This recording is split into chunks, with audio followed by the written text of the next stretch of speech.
Um, I, I think it's very important to bear in mind that the way I see it is the organized side of the week, the lectures and seminars, is like the tip of the iceberg.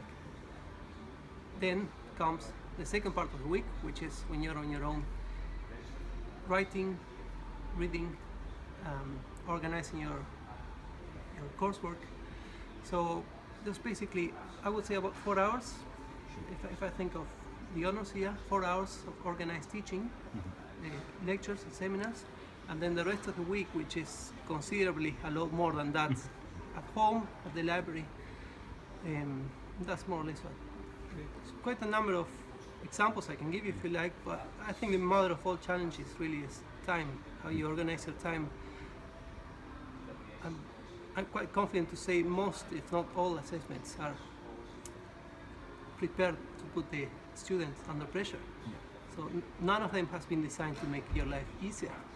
You really need to allocate time wisely so you can address all assessments and not do too well in some and neglect others. Absolutely, yes, and I'm sure I received lots of support from my manager at work, from my family, from lecturers as well. It's not easy, but there's tricks I learned over the years.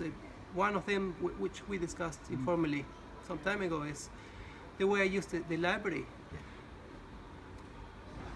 An hour at the library is like 4 hours at home, really, because you focus. That's what you're there for. So that's one of the key things that really helped me to do well with assessments. So you talked about studying in the library. Do you study at home as well? Yeah. Yes, I do. Usually when the library is closed. Yes, of course. I did. Yes, and I had many different experiences with group work. Sometimes it's challenging when you don't get to choose. You don't usually get to choose your own group, so you may have one or two people in the group which are quite happy with passing an assessment, and the other two want to do really well. So that's challenging in a way. But having said that, when you do have a good group, I think that a group of 4 gets a lot further than 4 individuals. So yes, I used it. It was very helpful. Do you have any tips for students working in groups to make them work better? Oh, good question. Yes.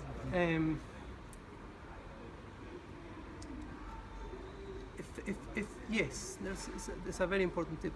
If you have one person who's keen and happy and of course able to lead the group and allocate specific tasks to each member of the group, my experience is that the group gets a lot further than having a democracy in which everyone does what he or she can without a clear strategy. Very often. Some modules require you as a student to use it more, others less, but I really think if you want to do well, you need to be familiar with what's there. It's in the middle, yeah. And do you access it just from the university or use your phone? How do you access it? Well, if I can see it on a large screen, either at university or at home, better. Sometimes from the phone. But I think it's the most important thing is to be on top of things on Moodle, so access it wherever you can. It depends on the type of week.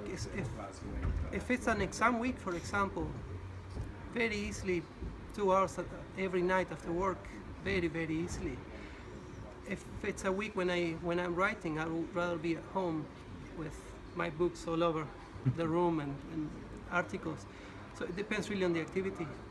Unfortunately not, because I work full-time and I study full-time, so it's not that much time left. I do use the gym, the university gym, other than that. So. And I've seen you at the zombie event, so... Yes, and I loved it. It was wonderful. Lecturers.